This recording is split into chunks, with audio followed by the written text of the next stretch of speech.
Morning, everyone. Morning. My name is Bret Scott, and my Dharma name is Xianbei. Xianbei. Not Xianbei, Xianbei. It's very important in Chinese to get the inflection properly, so those are two completely different meanings. So the topic today of my talk is the 9 abiding minds. Is this new to anybody, this topic? Because I hadn't heard of it until 3 weeks ago when I asked Don to recommend some topics in the Chan tradition, and this came up. So it's good to have a new topic today for some of us. So this 9 abiding minds is considered a tranquil or calm abiding, and this is the basic detailed technique of sitting meditation in both the Chinese and Tibetan Buddhist traditions. This is a step-by-step means or explanation of bringing the mind into deeper states of meditation. So this is like a map of the meditation process. So like I said, this is the 9 abiding minds is like a map of the meditation process. And this is considered, well, first of all, let me get to this 9 abiding minds, since some of us haven't heard of this. And I was curious, like, where does this come from? And I know Don did some work, but when I first typed it up on Google, I was surprised because Maba was the very first thing that came up.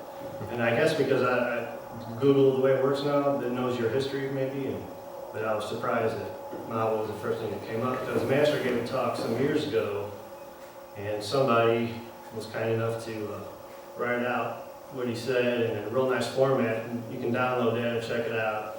And he also used some of Venerable Yin Shin, so the book study group have been studying The Way to Buddhahood.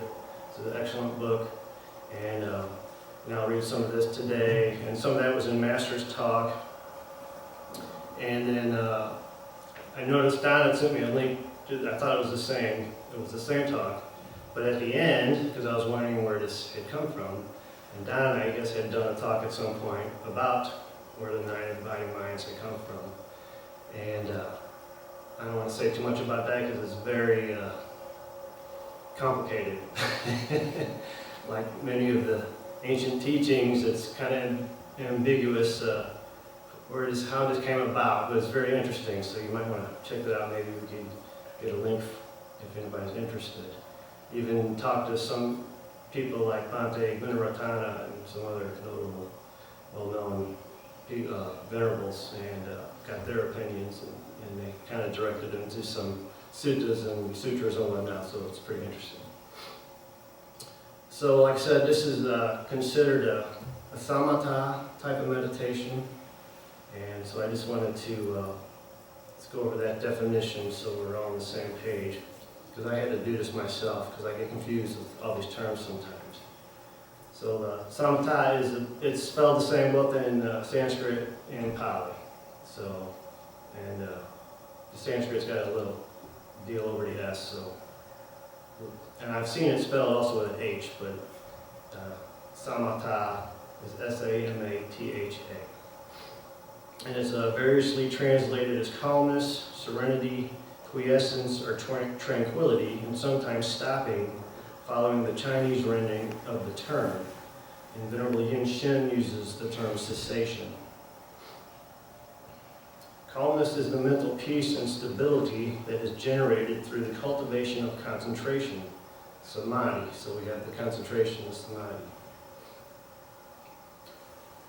Samatha is defined technically as the specific degree of concentration necessary to generate insight into reality. So this is the vipassana, and thus lead to the destruction of the afflictions or the defilements, the klesas.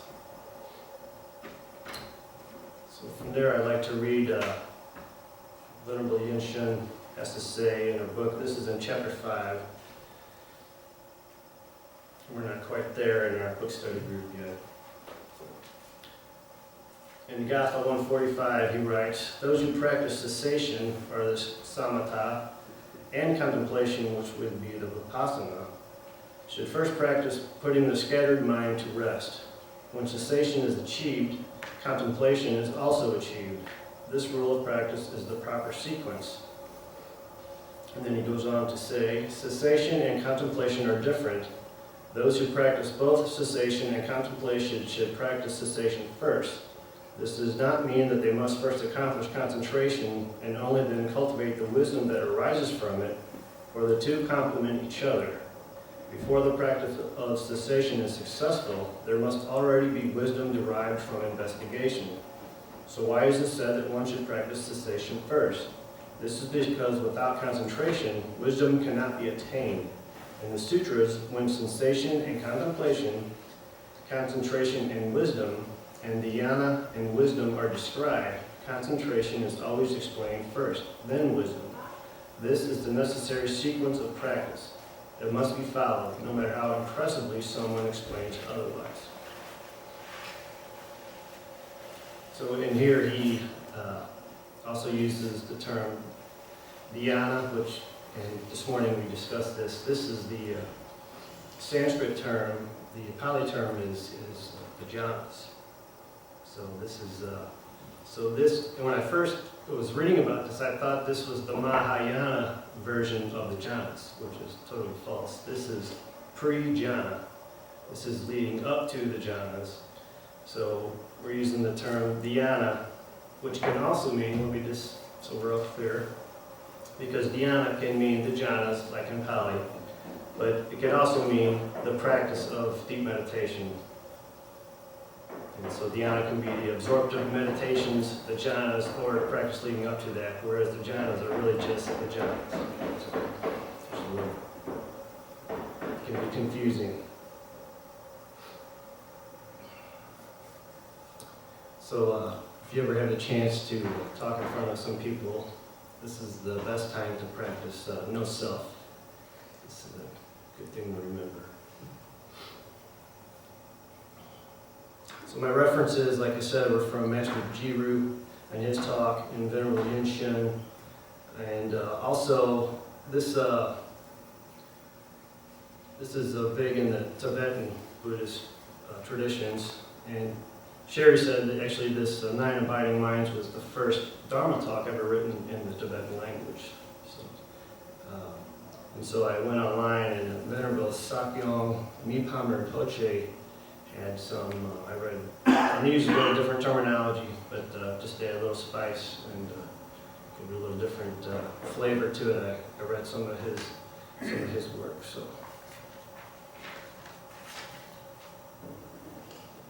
So in Buddhism, Master said this in his talk, we know that a mind without mindfulness is a mind running free, a scattered mind. So in the West, you would ask somebody, do you have a free mind? And they would be, well, yes, of course, But of course, in Buddhism, this is a scattered mind. A free mind is not necessarily a good thing, because the scattered mind's free mind is a mind that tends towards dukkha, whereas a collected mind, one with mindfulness, tends towards sukha. So, dukkha, the unsatisfactoriness, the stress, the suffering, and sukha, the bliss, the ease, and the joy. So a collected mind, a concentrated mind, tends towards the sukha. So we all want the sukha first. Speaking of dukkha and sukha, so I'm sitting here, a little nervous, so I have some stress and a little dukkha. But after the talk, it'll be a release, the sukha. So if you want to experience some sukha, you can do this too. So that's the non-dual nature, right? They're two sides of the same coin. So this meditation in the initial stages is all about taming the mind, collecting it, bringing it together to focus it.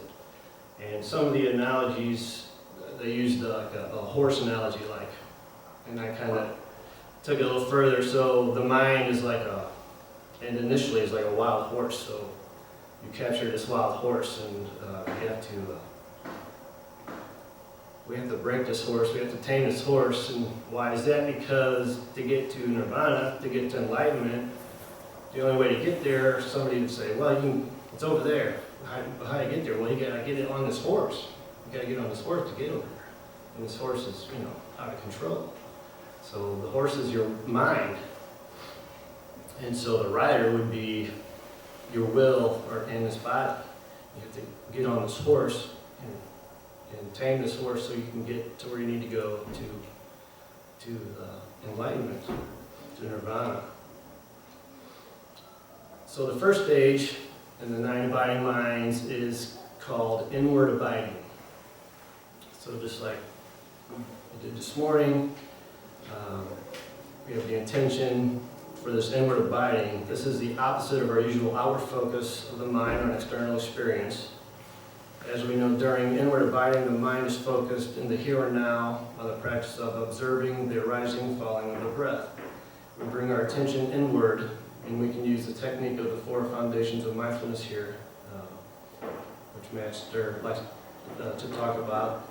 The mindfulness of body is body, the mindfulness of feeling is feeling, the mindfulness of mind is mind, and the mindfulness of the object of mind. The Tibetan monk Venerable Sakyong Mipham Rinpoche calls this first stage placement, in that we are placing our mind inward on the breath. So we use a little different term here. Inward abiding or placement. So in this first stage of inward abiding or placement, we understand that this horse is going to throw us off our mindfulness from time to time. And that's okay, it'll get better. So we're trying to break this horse, we're focused on our breath, but from time to time, it's going to break loose. And that's okay. So that's stage 1, inward abiding. So we can go to stage 2. This is called continuous abiding. Our focus becomes more aware of our body and breath. We are more able to remind ourselves to be mindful of the object of meditation. Placing our mind on the breath is now fairly easy. So towards the end of stage 2, at first we had trouble focusing on our breath, and now, it's becoming fairly easy.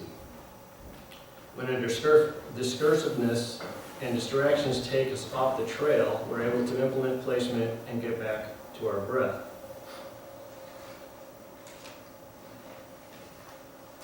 So let me continue with Venerable Yunxian states, continuous abiding is when the mind becomes initially collected, it continues to buck like a horse and willing to surrender.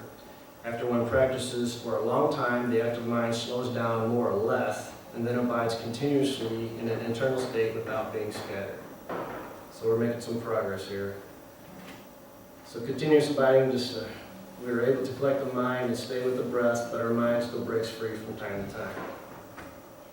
So we can move to stage 3. Master says in the stage 3, which is considered calm abiding, this stage is about how a calm mind is easier to reset. We know that when the mind is not calm, many thoughts prevail, and the mind is easily influenced to continue contacting external objects. Venerable Yunxian states about calm abiding, at this stage, although the mind is said to abide continuously, it still momentarily forgets to be mindful and becomes scattered. However, the practices that have led to this stage have trained one to immediately detect the forgetfulness or scatteredness of the mind as soon as it begins to happen. Thus, one can collect the mind in order to return to the object of focus. Only at this stage can the mind be described as calm and settled. So you can see we're making some progress here. So now we're in calm abiding, the mind is collected and focused, and one can immediately detect the forgetfulness or scatteredness of the mind as soon as it begins to happen. So as soon as it begins, we've got thoughts coming, or images, or we're following external stimuli. As soon as it begins, we can remind ourselves to come back. So we're progressing down the trail here. Stage 4, and these first 4 stages are all about developing stability in the mind. Consider that stability in the mind. Stage 4 is abiding nearby. And this means that the mind comes very close to the object of concentration, and the mind does not stray far far from its focus. Venerable Yin states about abiding nearby, this stage marks the continued progress of one's efforts. Now one succeeds in not forgetting mindfulness and avoids being scattered. When such things are about to happen, one realizes it and can subdue the distraction before it occurs. Thus the mind calmly abides on the object of focus and does not become dispersed. That is why this stage is called abiding nearby. Master Jiru says that in one sense, abiding nearby is very different from the previous three stages. In the three beginning stages, you force yourself to avoid all the disturbances. But in this fourth stage of abiding nearby, the mind has an abundance of energy to focus itself. We no longer need to force the mind to remain focused. The mind is able to awake before the improper thought arising. The mind is no longer making things up, no longer entertaining fantasies. So you can see we've come pretty far from stage 1 to stage 4, this abiding nearby. So just to rehash that, the object of our meditation is always in view, though our focus may meander a bit. So like the horse analogy, we're meandering down the trail, but we're always near the object of focus. The mind is able to awake before the improper thought arising now, whereas before it was, as soon as it begins to happen, now it's before it actually happens. So we've made good progress here. And Sakyong Mipham Rinpoche says about this stage 4, in Tibet we're warned that at the fourth stage we might be fool enough to think we've achieved enlightenment or high realization.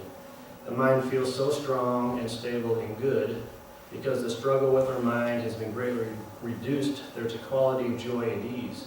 But if we enjoy the stability of mind too much, it will become too relaxed. We might not reach the other stages, hence the obstacle of laxity. Our mind is stable but not clear.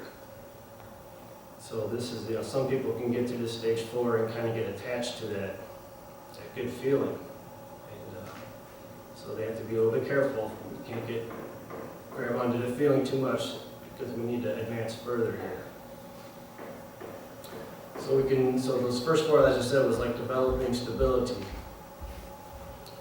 And the next 2, 5 and 6, have to do with developing clarity. So the stage 5 is called Harmonized Abiding. And Master Jiru said in this stage, the deeper, subtle mind state, which functions to balance the mind, body, and breathing, becomes pacified. So even our subtle mind state now is becoming calm and relaxed. So this is a new sensation, a new experience. In this more subtle mind state, right knowledge begins to emerge. Right knowledge does not come from our discursive thinking process, the usual rising and ceasing of discriminating thoughts. This usual active mind, though intelligent about worldly phenomena, is still too scattered, too coarse to penetrate to a deeper experience. So notice here, we talked about samatha in the beginning and concentration, and vipassana is the insight, which can be developed together. And here Master talks about stage 5, where insight is coming because of our concentration we've developed. In harmonized abiding, we begin to experience this deeper knowing of the mind state. Right knowledge allows us to experience an initial realization of the Four Noble Truths for ourselves, to see more clearly the Eightfold Path, the 3 Dharma seals, and the 12 links of dependent origination. We actually have different feelings about our life. So, it's one thing, as he says here, we can study these things in an intellectual way, and then as we develop in our meditation, we begin to experience them, in our heart and mind. So it's a different experience. So still in this stage, when we sit, we know that we are in control of our mind or our own mental reactions. We can guide our mind. Our mindfulness will be stronger as a result of this technique. The stronger mindfulness is what is known as the linking of the sequence of the abiding minds from step 1 to step 5. So this is the linking of the sequence. The result of this experiencing this mind state are obvious to us and to others. We can tell a difference between when we have a daily practice of deeper abiding or not. This result will bring up some new feelings of tranquility and joy from a deeper level.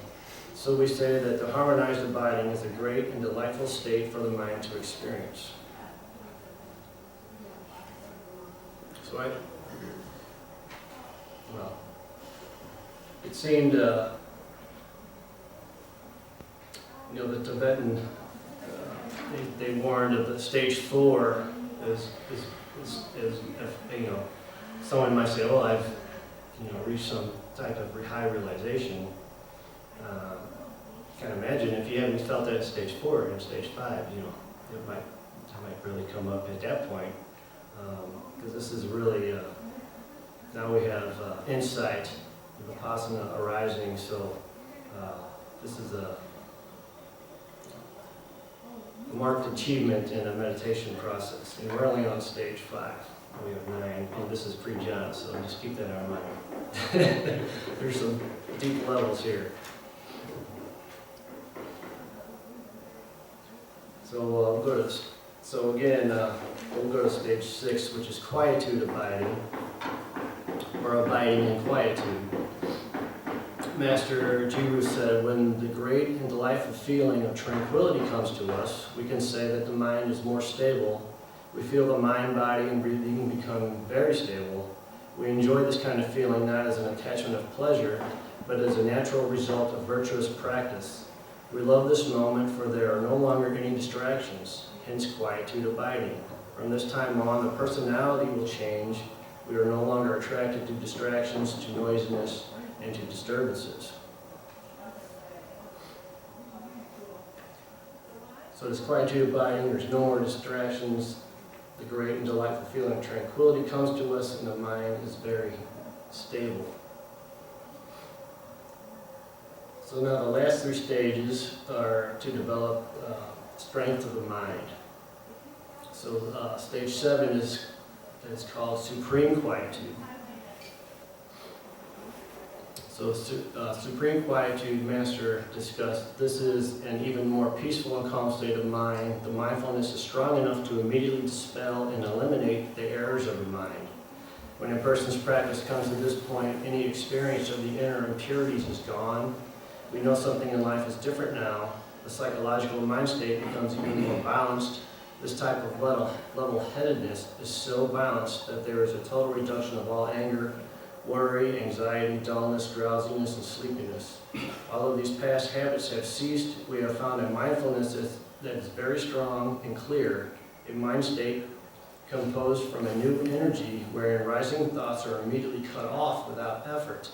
This is the kind of energy that comes from supreme quietude, and as such, it is strongly related to single-pointed concentration. Venerable Sakyong Rinpoche Rinpoche writes in this stage of supreme quietude, or thoroughly pacifying as he liked to call it, we don't dispel the thoughts as we did in stage 4. Now we seduce them like snow falling into fire. Our meditation is becoming so strong that when thoughts and emotions encounter its heat, they naturally dissolve.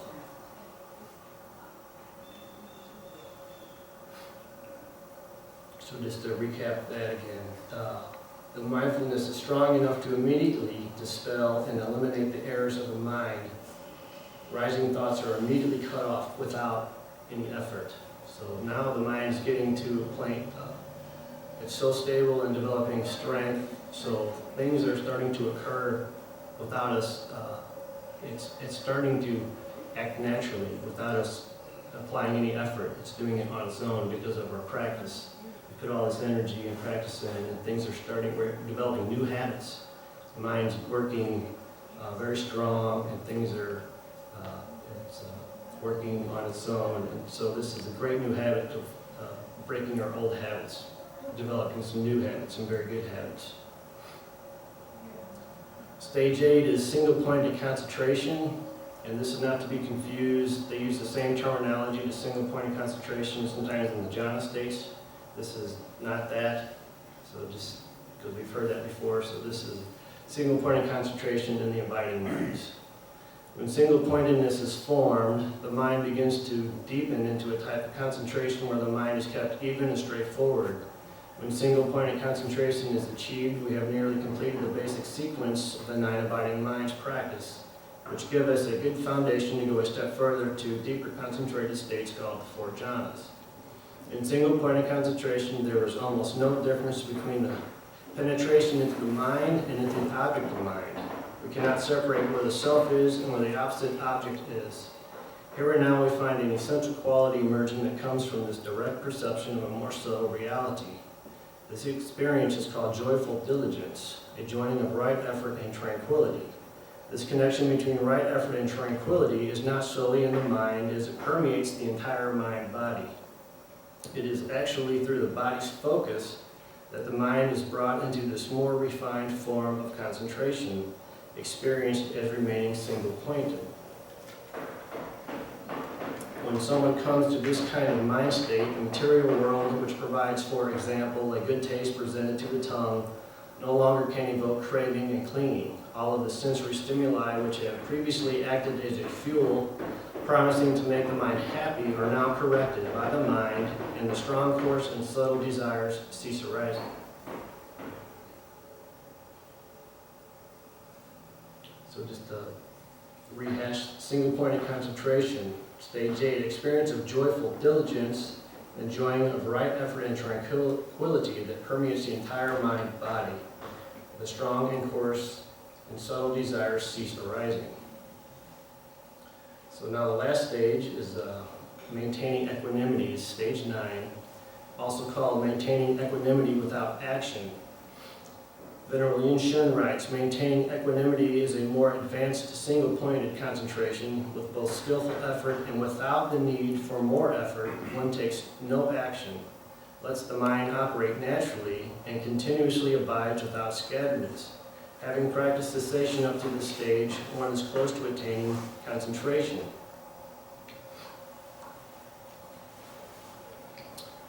Venerable Sakyong Mipan Rinpoche says about maintaining equanimity. When we sit down, we engage with the breath in a completely fluid and spontaneous manner. Our mind is strong, stable, clear, and joyous. We feel a complete sense of victory. We could meditate forever. Even in the back of our mind, there are no traces of thoughts. We're in union with the present moment. Our mind is at once peaceful and powerful, like a mountain. There's a sense of equanimity.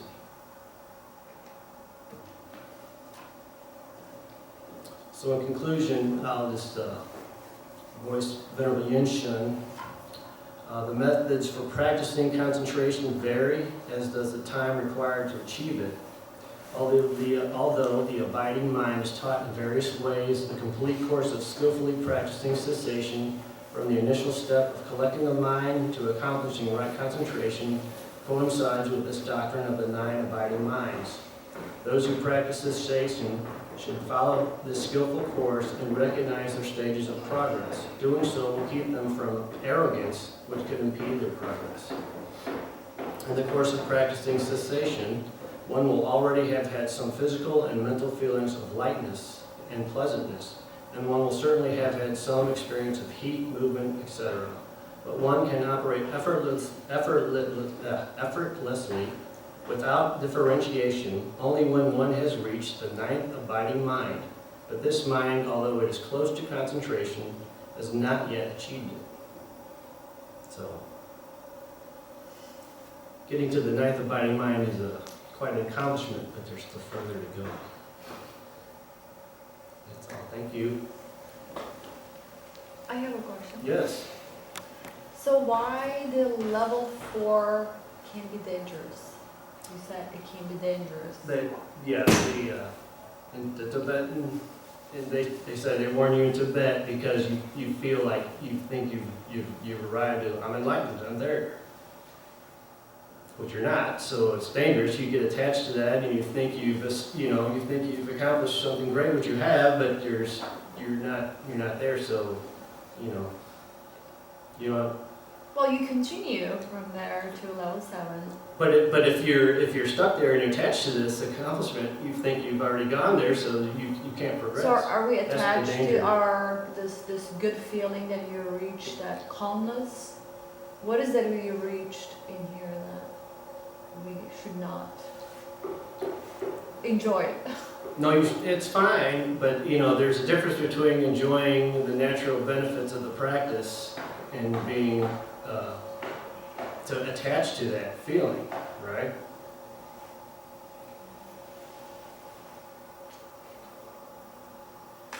I'm a little confused because Okay. there's still joy, and I do want to enjoy that. Sure, joy. we all want to Being feel the sukha, right? We all want to feel the joy and ease. Yes. Is it ego that? Well, gets yeah, in there? there's no self there.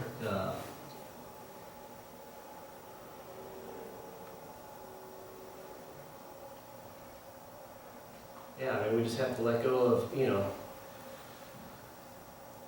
let's see if I can read,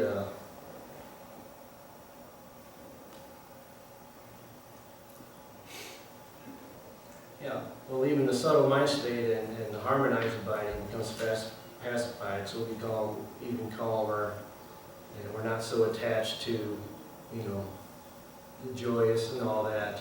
It's just a natural phenomena of what we're experiencing. Because you're right, attachment and clinging and craving are all aspects of the self, And so the deeper practices we realize, once you lose the self, there's no more, well, who is clinging, who is, attaching. You lose that sense of that. So it's all part of the practice.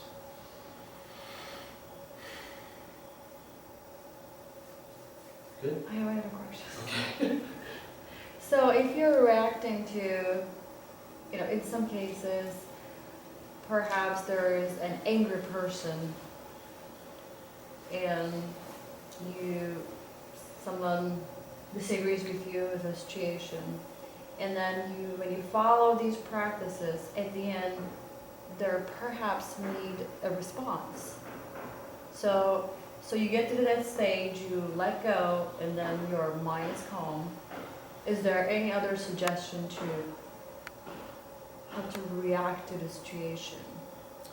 To the situation Because of the the situation person? is disturbing, Right. so you came to the point that you're completely calm and relaxed, but you need response. So, Well, yeah, so first of all, we're talking about meditation techniques to get to these states of mind, whereas when we're not in meditation, of course, we want to apply that to the real world situations, in which I think we've all done that. We've come here and practiced, and I mean, I, for one, have become much calmer. I used to, if somebody confronted me in the past, I would jump right back at them and, like, who are you to do this to me? Again, we got the self thing, the ego thing.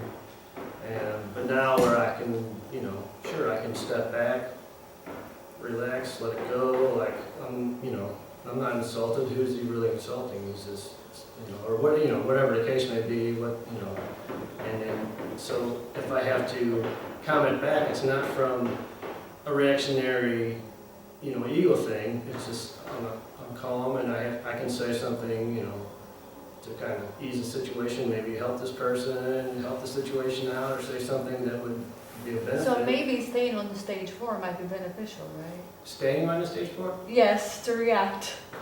Stage 4 is you're calm, you're enjoying that calmness, keep that stage and then Oh, react. but you're still, from the higher stages, that's always going to be there. Just at a deeper level, much deeper level. Don't be afraid to advance from stage 4. We have to advance to get to enlightenment, right? If you're attached to stage 4, you'll always be in stage 4, which isn't a bad thing, but doesn't like that, is it? Stage 4 is good, but there's further to go. There's further to go. Thank you.